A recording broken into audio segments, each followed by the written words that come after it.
evening, Nigeria.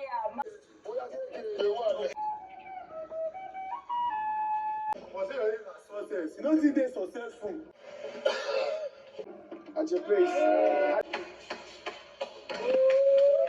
I have been a roadside seller with my mom. Round of applause. Your presentation lacked imagination. You have lost your wager. First wager task presentation of the season, and this particular wager definitely didn't produce wages.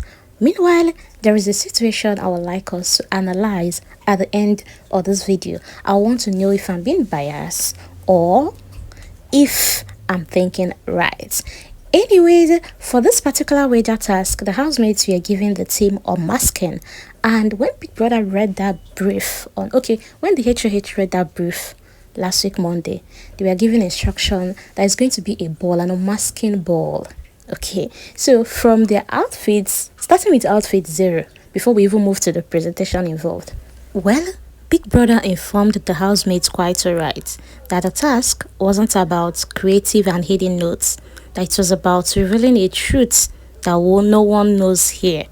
Hence, the theme of the week, Unmasking. Big Brother asked Head of House Jason J how prepared the house was for this very task, telling them that they should remember that victory means more supplies, but if they lose, surviving on the bare minimum. Anyways, the head of house said they are 100%, ready to dive into this task. Their task presentation started on Ivata and Kola being a host of a mini concert. They went ahead to introduce the MC of that event, and the MC happened to be Rude Boy. Rude Boy came in, made the audience happy, MC walk, hype man walk, and then went ahead to introduce the main artist of the day, which was played by K-Bobo. K-Bobo came on stage, and the next thing that happened was silence, audience leaving the show, people walking out blaming him, oh, this is a boring show, I regret buying tickets. Then to his investors leaving him, I think manager, they were trying to portray maybe his managers, and then to his girlfriend, which was played by Thelma Lawson, people left him, and then he became depressed. Not only did depression hit K-Bobo, someone came into his life and then introduced him to drug, and from there his life went down to 0. Well, the next phase that showing us K-Bobo seeing a therapist, which was played by Uteka, and gradually, little by little, his life began to become better, because the therapist kept asking him, how are you feeling now? Better. From there he became better and bounced back into being a good artist, selling out shows, packing concerts, filling up event places. And just when I thought, okay, maybe they are done with their presentation, another set of hosts, Faith and Sabrina, got on stage, and they started making emphasis about the presentation they just had now, with Faith talking on mental health, especially for men, giving statistics on the number of people that commit suicide, become depressed yearly basis, that people should be nice, avoid being toxic online to people, and all of that. So at this point I was like, okay, are we not going into the main presentation? But they now went ahead to introduce another artist to us, and I became confused, like, is it a presentation, a concert, or are we having a show? Are we having like a show in a drama? Is this the main drama, and maybe K-Bobo presenting was like a show happening in a drama? Anyways, then came the HOH Jason J as a rapper, together with Darren's as a musical artist. After Jason J and Denari was done performing, Jason J then started telling the audience that he's a game master, and that this time around they'll be playing a game called shadow boxing, and they should divide themselves into 2 groups and each group should bring out a representative that will play on their behalf. And in this game, once your team member is out, you bring the next team player. And that was I even got more confused though, but I enjoyed the game because it's a game I've been seeing on Instagram. And they moved from Ivata representing her group to Koyin, then Ivata to Victory to Big Soso. When they were now done with this game, Dressing then said that it's time for them to do their individual unmasking. That Big Brother is going to tell them how they will take around doing their individual unmasking. It was at this point that Big Brother told them to settle down. It was at this point that the presentation took another angle, because they never got the chance again to do their individual unmasking as they planned, according to their own preparation. So Big Brother told them there is a bucket in the arena. They should take turns, go there, you pick a docket, and then you wait. When it's your turn to come out and read, you read out the contents of what is in the paper, and then the housemates have to guess who the contents, that's the write-up, describes, or who the write-up is about. They just have 3 guesses. After 3 guesses, then they move to the next person, and this is it. So if they read out that and they get the guess correct, they guess correctly rather, the housemate stands up, come on stage and unmask. But then if they didn't get the guess correctly, the housemates remain seated. Now, this is the part I would need you guys' honest opinion, okay? So when they started reading this thing, they would read and then the housemates would guess. Like, for instance, let me just read like few before I get what I'm saying. So there was one that said, born and raised in an island in River State by a sweet single mother. And okay, Tema was the one that read this, and it was very easy for the housemates to guess here since they've heard River State, and it happens to be who? Mensa. And there was one Sabrina read out, which said, something unique about me is that I bring joy to the room. I'm a positive person, so I bring positive energy to the people around me. And after I guess, he happened to be Rude Boy, and Rude Boy came on stage and unmasked just like Mensan did. Now tell me, why did they now read about something about someone being a road seller? Like they read out saying, oh, I sold groundnuts with my mother, and the housemates all screamed Imisi, like the chorus is Imisi. And I'm like, what's going on here? What kind of profiling is this? And when Imisi said, I'm not the one, they were still looking at her. Okay, do you people now want to give her a story that is not hers? And then eventually they now got to her to what they find out, what she wrote down, which read, I'm unique and God-fearing. I control my own emotions by myself.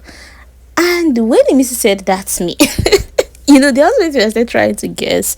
Koyi was actually the one that read this. And then Mrs. said, that's me. I said, and came on stage to unmask. Guess what? The husband started saying, no, that's not Missy. That can't that can't be Missy. And then, okay, now Missy has unmasked. Bear this in mind though, she has now unmasked. And okay, each content is for a housemate.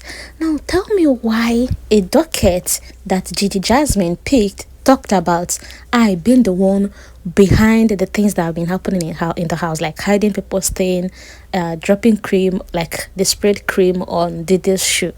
And the housemates said, guys, we need to, okay, Jessinger was even the one that said, guys, we need to take our time and guess this one. And if we guess it, make sure you come out. Oh, we need to fish you out. And these guys took some seconds, gathered group by group, having eavesdropping conversations. And at the end, what name did they mention again? Imisi.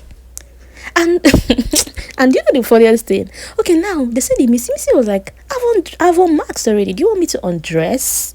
I've already unmasked. And they kept insisting, is it Missy? And someone else now said, I heard a voice in the audience, in the background, like another housemate said, what if it is Dede? And guess what? Jason said, Dede, how now?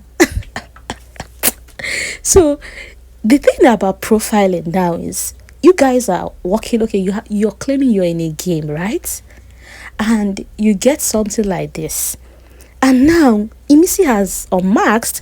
Instead of focusing on the remaining housemates that haven't been unmasked to get a good guess, you're still focusing on on that very person you want to force that character on. And someone said, and honestly, Dede hadn't been unmasked, so why can't it be Dede? And Jason is there saying how now? So there is somebody that is good to be the devil, and there are people that are good to be angels.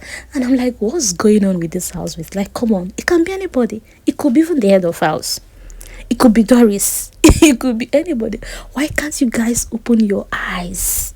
Anyways, after they were done with this round of the game, Connie came out saying, "Oh, I want to apologize for and Big Brother then told them to settle down. I guess at that point they realized how stupid they were. Big Brother told them to settle down and rubbished their performance. Big Brother told them how shallow. Anyways, Biggie actually called out the HOH, asking him to make a review about their presentation. And well, HOH didn't understand that particular English because he went on that stage and wanted to give us a performance again. Until Big Brother said review, and the housemate now told him, "Oh, Big Brother is telling you to talk about the presentation." And I said, hey, Big Brother, we gave it, 10/10, blah, blah, blah. And Biggie asked Rude Boy, and Rude Boy affirmed to that. Asked Tracy, and Tracy asked Tracy if there was anything, if you given the opportunity, what could you have done different? And she said, nothing, Big Brother.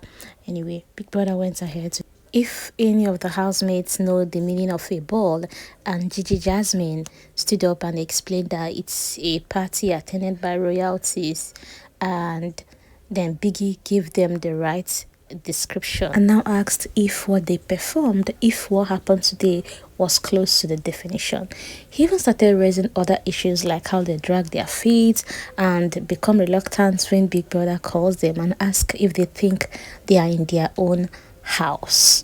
And one thing about Biggie is, okay, that performance where they talked about the mental health, Big Brother actually pointed to that, asking them why would they speak about a very sensitive issue like mental health in such a shallow way. And honestly, when they did that whole K-Bobo going down as an artist, getting depressed, seeing a therapist, I was like, this is actually a good show, but not for this very presentation. Had even Big Brother gave them a task, talk about maybe mental health, wellness, and all of that, that was actually a good show, although it was brief, and Biggie pointed that out to them. Well, Big Brother said that his remark would be as shallow as their presentation, and at that he informed them that they've lost their wager. Well, while this was going on, I know if you were watching this in your house, you are sure that this very one they won't ace it. They are definitely going to fail. It's also obvious to the blind that this one this one no follow at all. Anyways, good luck to whoever will be the HOH for next week, because there will be multiple fights now. Since they've already fought when they had food, is it now when they're surviving on the bare minimum? And then let the blame game begin, because in the history of Big Brother, anytime they lose wager task, either they blame the HOH or HOH blame housemates for not coming out to rehearse. But let's see who they will be blaming on this very one. Thank you for listening, and please, what do you think about the whole illicit stuff that the housemate did? To me personally, I would say that was them not being smart at all. People had people that haven't been unmasked but decided to focus on one person. Do you now want to force that character down her throat?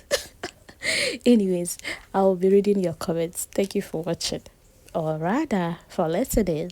Bye. Things, and I will continue. Keep trying to catch me. This side.